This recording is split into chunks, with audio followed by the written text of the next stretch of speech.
Hello student. तो student, last video में हमने डिस्कस कर लिया था रिसिप्ट्स एंड पेमेंट अकाउंट कि किस तरह से प्रिपेयर होगा। प्रिपेयर करते वक्त कौन कौन से रूल्स हैं वो हमें ध्यान रखने हैं। अब सेकंड नंबर पर हमारा जो आता है नेक्स्ट अकाउंट वो है हमारा इनकम एंड एक्सपेंडिचर अकाउंट। तो अब देखते हैं इनकम एंड एक्सपेंडिचर अकाउंट जो है वो किस तरह से प्रिपेयर होगा। तो स्टूडेंट देखिए, जितना आपका receipts and payment account important नहीं है उससे भी ज्यादा इंपॉर्टेंट जो है वो है आपका इनकम एंड एक्सपेंडिचर अकाउंट। ठीक है, सेम फॉर्मेट रहेगा इसका भी। ये अकाउंट जो है वो भी ईयर के एंड में ही बनता है, यानी 31 मार्च को जो भी ईयर होगा उसमें फॉर्मेट भी अपना सेम वैसा का वैसा ही है। पर्टिकुलर अमाउंट,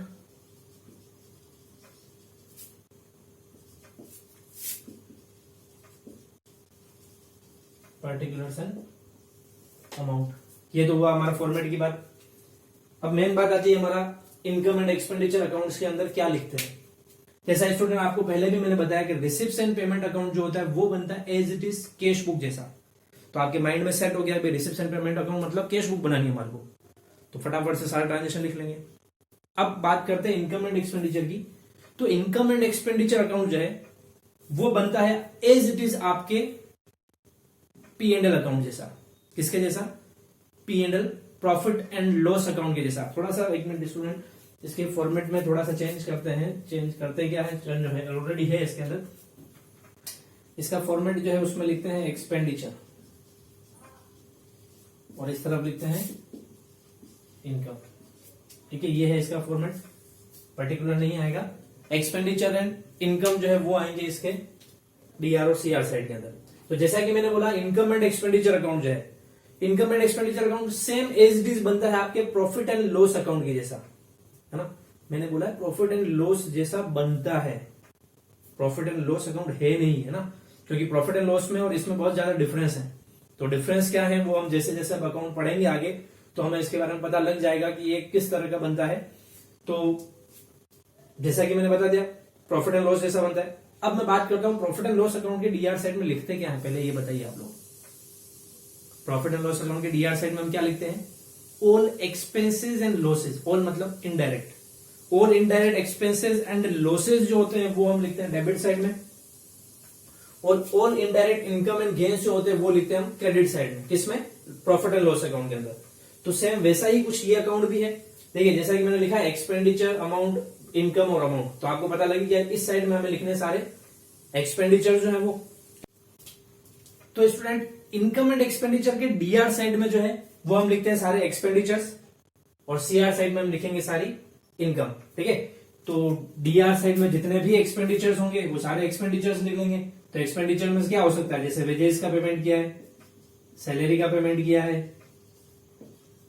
ठीक है, वैसे ही जैसे रेंट का पेमेंट किया है वो हो सकते हैं, और भी जितने भी पेमेंट्स होंगे वो सारे पेमेंट जो है इस तरफ आ जाएंगे। जैसे आपने कोई एसेट्स परचेज किए, नहीं एसेट्स परचेज नहीं करते अभी, छोटे मोटे एक्सपेंसेस जितने भी है पहले वो लिख लेते हैं, रूल्स आपको बाद में समझाएंगे।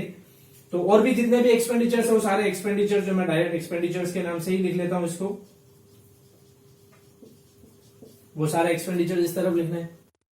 दूसरी बात, जैसा कि हमने बोला इनकम लिखते हैं हम CR साइड के अंदर, तो जितनी भी इनकम होगी वो सब इनकम इस तरफ आ जाएगी। By like subscription, like entrance fees, like general donation.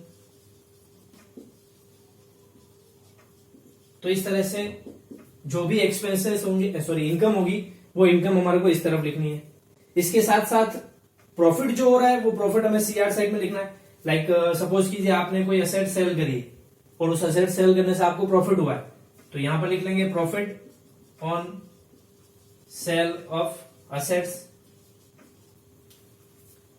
अगर कोई क्लब है, सॉरी स्पोर्ट्स क्लब है, उसने कोई मैच ऑर्गेनाइज करवाया और उस मैच को ऑर्गेनाइज करवाने से भी उसको प्रॉफिट हुआ है, तो profit on sale of match ticket. तो कुछ भी हो, सीधी सी बात यह है, इधर लिखनी है इनकम और प्रॉफिट, इधर लिखना है हमारे को एक्सपेंसेस और लॉस, और loss like depreciation, depreciation loss है वो लिख लेंगे, या फिर आपने कोई एसेट सेल करी, उस एसेट को सेल करने पर प्रॉफिट हुआ उधर लॉस होता है तो इस तरफ लिख लेते हैं, तो loss on sale of assets, ये लिख लिया हमने। तो स्टूडेंट इस तरह से हमारे को जितना भी प्रॉफिट्स है और जितने भी लॉसेस हैं वो सीआर में और डीआर में लिख लेने, एक्सपेंसेस भी लिख लेने, इनकम इस तरफ लिख लेनी है।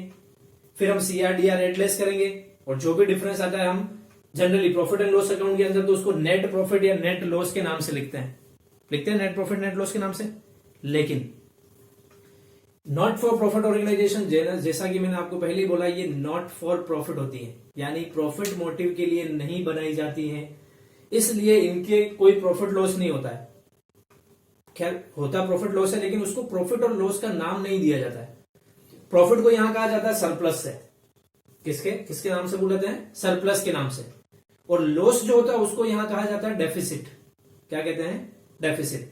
तो अगर हम सीआर की टोटल करते हैं और डीआर की टोटल उसमें से माइनस करते हैं, यानी इधर की साइड की टोटल कम है, इधर साइड की टोटल ज्यादा है, तो डिफरेंस अमाउंट जो भी आएगा वो कहलाएगा हमारा सरप्लस। क्या कहलाएगा, सरप्लस, जिसको ये भी लिखा जाता है excess of income over expenditure.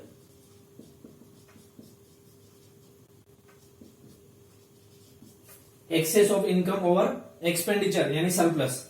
और अगर सपोज कीजिए डीआर साइड की हमारी टोटल ज्यादा हो गई, सीआर साइड की टोटल कम है, तो डिफरेंस जो आएगा वो कहलाएगा हमारा डेफिसिट। क्या कहलाएगा, डेफिसिट, जिसको हम क्या बोलते हैं, और excess of expenditure over income.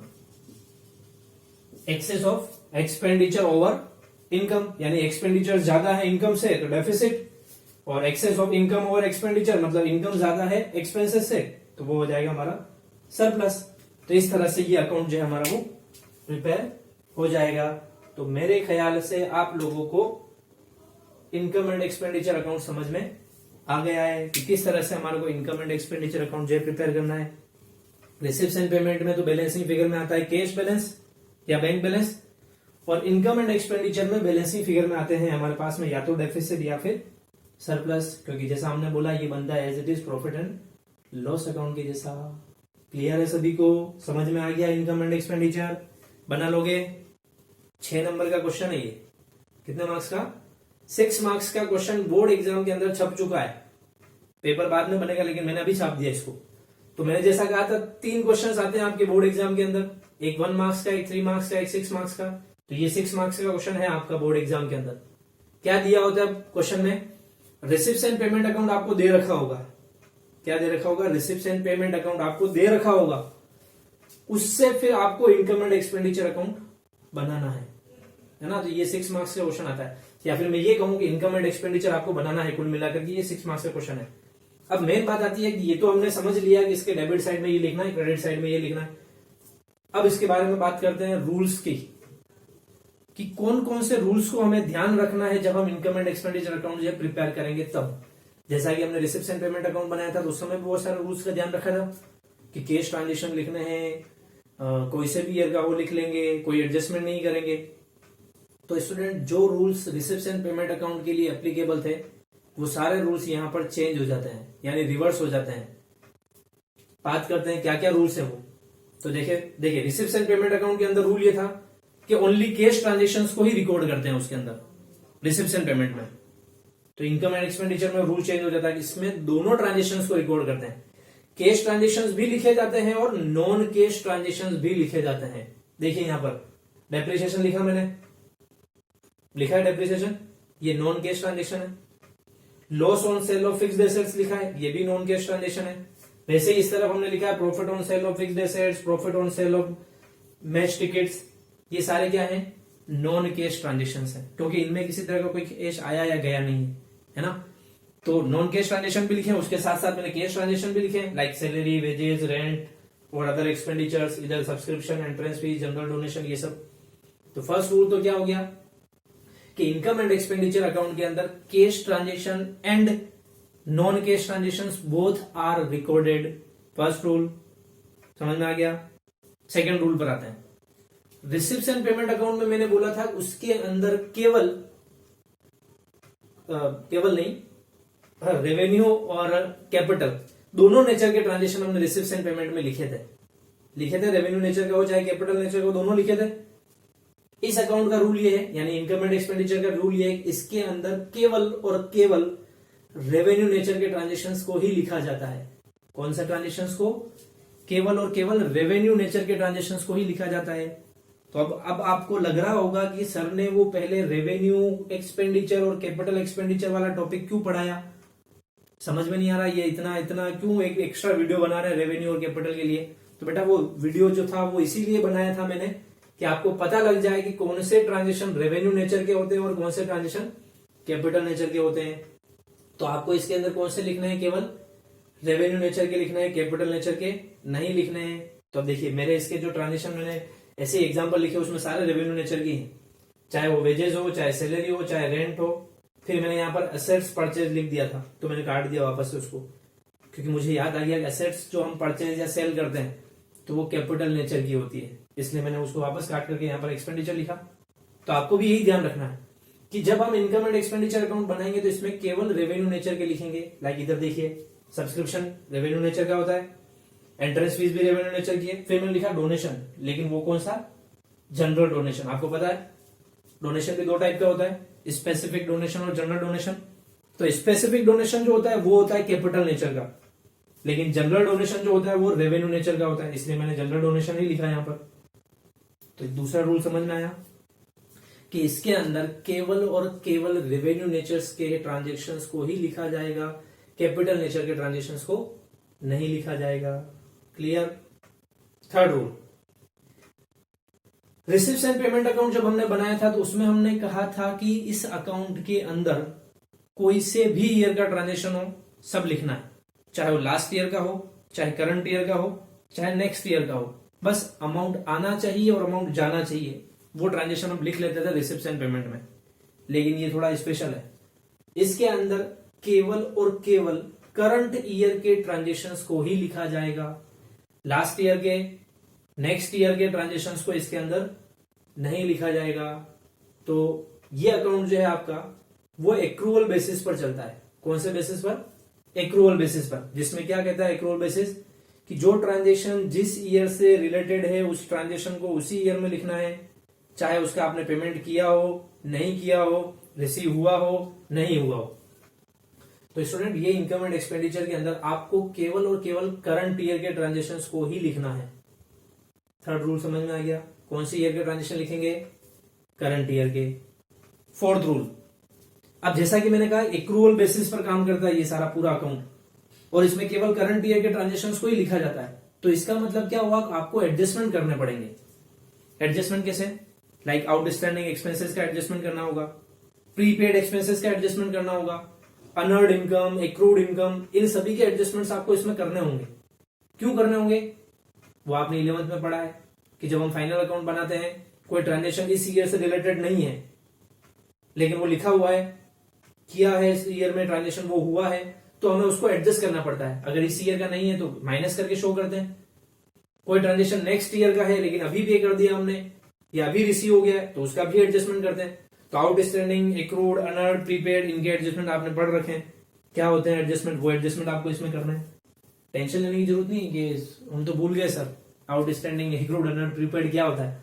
एक बार वापस, तो वो वापस वाली जो चीज है वो अगले वाले वीडियो में देखेंगे, है ना। एडजस्टमेंट एक सिंगल एडजस्टमेंट लेंगे हम, किसका कैसे एडजस्टमेंट करना वो चीज। लेकिन रूल की बात कर रहे हैं हम लोग अभी, तो रूल ये है कि केवल और केवल करंट ईयर के ट्रांजेक्शन लिखने हैं, इसलिए हम लोग इसके अंदर सारे एडजस्टमेंट जो है वो भी करेंगे।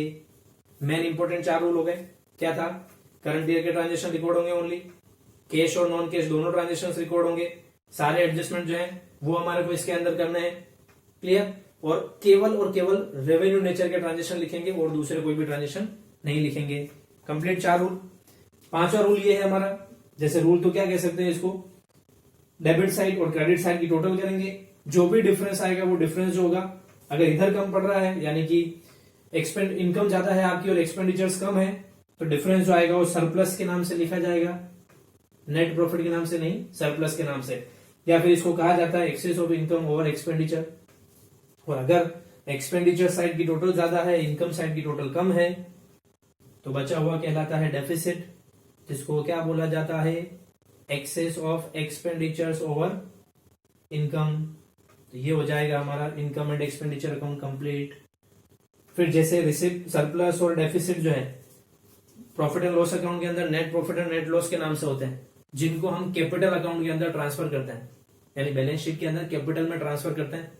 सेम वैसे ही यहाँ पर भाई सरप्लस और डेफिसिट जो दिया हुआ है, वो सरप्लस और डेफिसिट जो हमारी अगली बैलेंस शीट बनेगी, उस बैलेंस शीट के अंदर एडजस्ट किया जाएगा, यानी उसमें एड या लेस जो भी होगा वो एड लेस उसके अंदर किया जाएगा।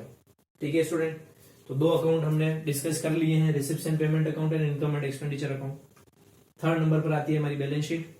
तो बैलेंस शीट मुझे आपको बताने की जरूरत नहीं, आप अब तक तो मेरे से ज्यादा समझ चुके हैं बैलेंस शीट को कि किस तरह से हमारे को बैलेंस शीट प्रिपेयर करनी है। पता ही है सभी को, लाइबिलिटीज लिखनी है, अमाउंट लिखना है, एसेट्स लिखनी है, अमाउंट लिखना है, लेकिन कुछ एडजस्टमेंट उसमें भी करने होंगे। तो वो एडजस्टमेंट जो होंगे जब हम क्वेश्चन करेंगे उसी समय पढ़ेंगे, क्योंकि पर्टिकुलर ऐसा अलग से कोई एडजस्टमेंट नहीं है जैसे इसके अंदर थे, या अलग से कोई रूल नहीं है। Balance sheet as it is वैसे ही बनती है जैसे नॉर्मल जो प्रॉफिट ऑर्गेनाइजेशन फर्म है उनकी बनती है। तो इसलिए हम बैलेंस शीट को जब क्वेश्चंस करेंगे तो उसके साथ में ही समझेंगे, क्योंकि स्टूडेंट यहाँ पर क्या है कि आपको बैलेंस शीट भी एक नहीं बल्कि 2 बैलेंस शीट भी बनानी पड़ सकती है। आपको ओपनिंग ट्रांजेक्शंस के लिए ओपनिंग बैलेंस शीट भी बनानी पड़ेगी, क्लोजिंग वाले के लिए क्लोजिंग बैलेंस शीट भी बनानी पड़ेगी। तो वो जब हम आगे क्वेश्चंस करेंगे तो उस समय डिस्कस करेंगे इस चीज को कि ओपनिंग बैलेंस शीट कब बनेगी, कब नहीं बनेगी, कब क्या ट्रांजेक्शंस बैलेंस शीट के अंदर कैसे किधर रिकॉर्ड करने, वो सब चीजें बात की बात है। ठीक है, तो आई थिंक मेरे ख्याल से आपको income and expenditure account complete हो चुका है।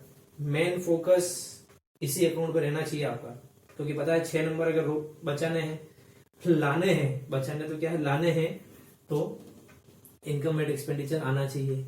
ठीक है, रिकॉर्ड कीजिए, नोट कीजिए, और रूल्स के लिए मेरे वीडियो में देखते रहिए, पुराने वीडियो में भी और नोट्स में भी। नोट्स में मैंने मेंशन किए सारे इसके रूल्स जो है वो। ठीक है, चलिए, थैंक यू।